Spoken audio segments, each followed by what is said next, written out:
Welcome back to Chapter 5, where we will be discussing static methods and properties, or you might also hear these referred to as class properties or class methods. So, mostly static, it's pretty simple. As you would imagine with static, these are going to be properties and methods that aren't unique to the object that instantiates them. In fact, a static method can be called without ever instantiating an object. So, to give you an idea of what I mean by that, I have created just a blank files class. Keep in mind that when you're creating classes, especially when you're going to be combining them, it's generally considered a good practice to add a prefix. So if my initials are JW, I could prefix it with that. I could prefix it with the name of my project. And then you have that consistent naming convention. So your next class will have project name underscore in that class. But for this scenario, I'm keeping it very simple for us. Okay. So in general, if you want to create a new instance of a class, instance equals new instance of, in this case, the files class. Now we have an object and we can call any methods that are available to us. So if I have a public function, do something, and then do something, we can call that. As you've learned by now, we can simply call that by doing instance and do something. However, with static methods, we can call them without ever actually creating an object. Now, why would we do this? Static methods and properties refer to the class as a whole rather than the object. So as you saw, I believe in Chapter 2, you can have unique objects that have their own qualities, so to speak. So we learned that we could apply one name to one object, create another instance with a different object name, and we can have a different name. So that goes back to the idea of the house analogy, where the class is equal to the blueprint of the house, and the objects are equal to each individual house, which can be one's blue, one can be a little bit larger, one's green, and they all have their own qualities. Now, static methods don't relate to any of the objects as a whole, and as such they don't need to be instantiated in order to be called. So you can think of static methods almost as more utility methods. If there is a method that's being called on the class that isn't specific to the way your class works, but it maybe does some kind of comparison or that kind of function, you could also allow users to access that without instantiating the object. And the way you do that is to use something called the scope resolution operator. So in this case, because I've included it, if I wanted to access a static method, I first have to declare the method as static. And you do that after your visibility keyword, and we would do static. So now we have a static method that's going to do what have you. And now if we want to access it, we use the scope resolution operator, which is 2 colons. So in this case, we would do files. Notice I'm not creating a new instance of it. Colon, colon, or the scope resolution operator, and the name of the function. Do something. So in this case, why don't we just echo out hello world, and we'll go back and run this in the file, and now we get hello world without ever instantiating this object. It's very helpful, especially for simple things maybe like checking an image size or doing comparisons or sorting through an array. Things of that nature are perfect for static because they are static in nature and aren't dependent upon any object. So here's one thing you need to keep in mind though with your classes. What happens, let's say I create a, public variable, we'll give it my var equals some value. Now, what if I want to access this from the static method? Okay, well, we've learned in the past that we could do echo this my var. Remember, we do not add the dollar symbol when we're working with this. And if you remember, this refers to the object that instantiated it. It does not refer to the class itself. It would refer to, if we had instantiated it, it would refer to that object. Hopefully that makes sense. But it's not exactly how it's going to work with static methods. So if I save this and I come back, you're going to receive a fatal error that says using this when not in object context. So hopefully this makes sense. We're trying to reference this, but we haven't instantiated the object. So rule number 1 with static properties and methods, you cannot have access to this because no object exists. So in this case, within static methods, this is off limits. Okay. Instead, you would refer to the class itself, once again by using the scope resolution operator. So in this case, if we want to access that, we could do self, and that refers to this class. If, for example, this was a child class of something else, and we had done extends some parent class, and we wanted to refer to a variable that was within the parent class, we would do parent. We'd refer to it this way, but in this case, we're referring to the class itself, so we're going to use the keyword self, scope resolution operator, myvar. However, there's one last thing, is because we are accessing a static property, so we need to make sure we specify that as static. Come back, refresh the page, and now we get some value. So again, if I try to echo this myvar, it's not going to work because there is no object to work with, therefore it's not going to work correctly. So let's build just a very simple example. So we have this this file's class. So let's create a private static property, and we'll call this, I don't know, num images uploaded.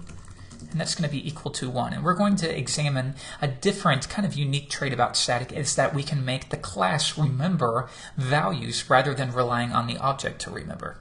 So we'll create a new method, a public static function, and we're going to call this checkImage. Okay. So mostly this is going to be somewhat of an arbitrary method, but we're going to accept the file name, and all we're going to do is determine whether it is actually an image or if it's some other sort of file. Maybe if you're doing some kind of checking to make sure that the user uploaded an image and not, for example, an exe file. So we'll say size is going to be equal to, and we're going to take advantage of a PHP function called getImageSize.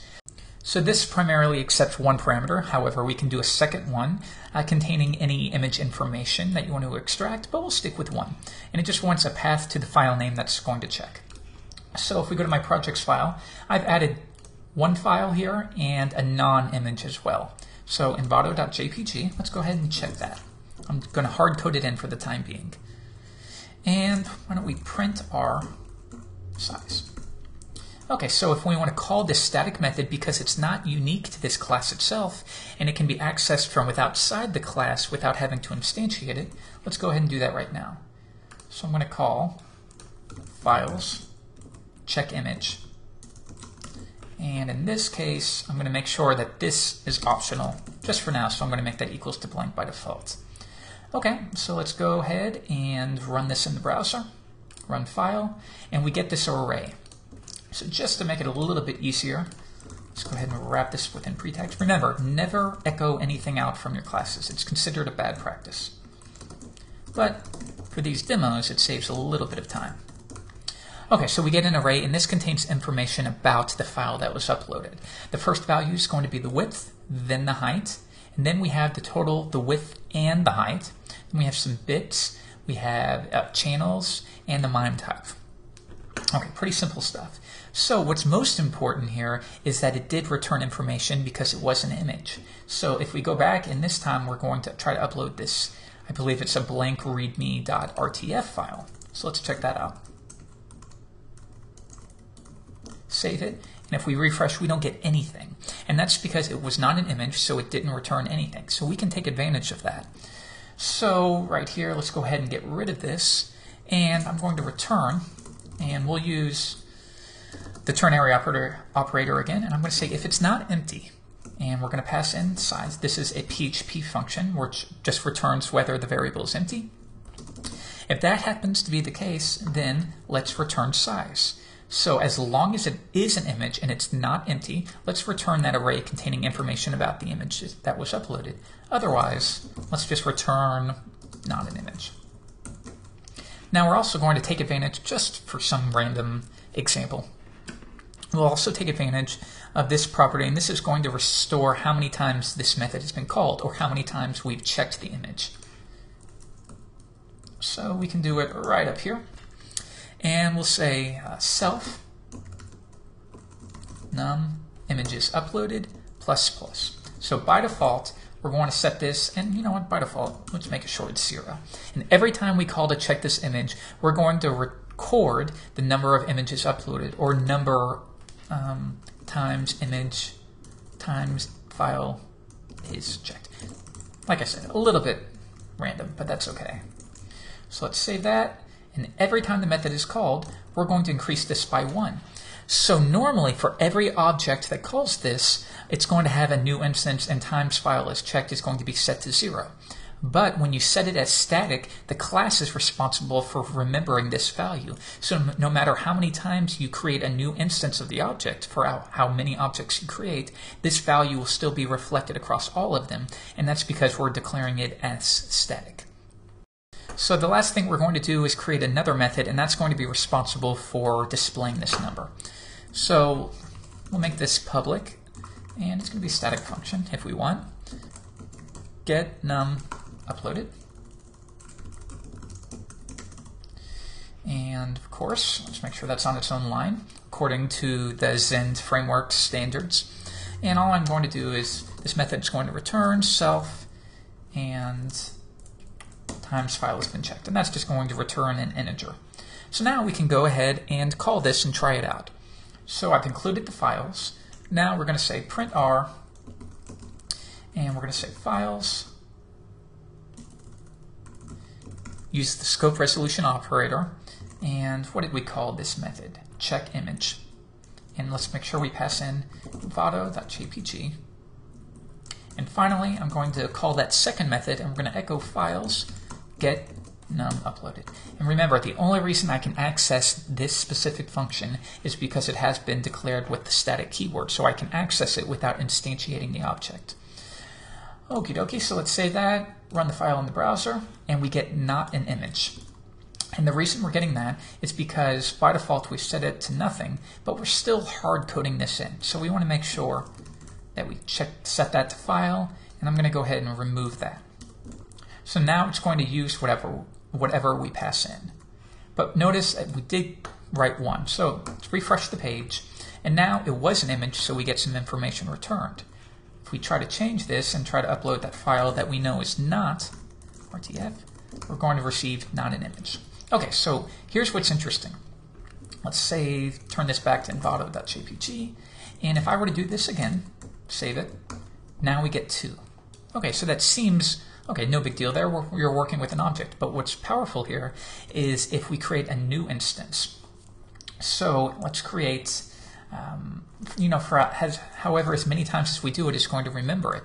And if we want to create now a new instance, so I'm going to say, just for the demo, new instance of the files class, and let's go now and let's access this check image again.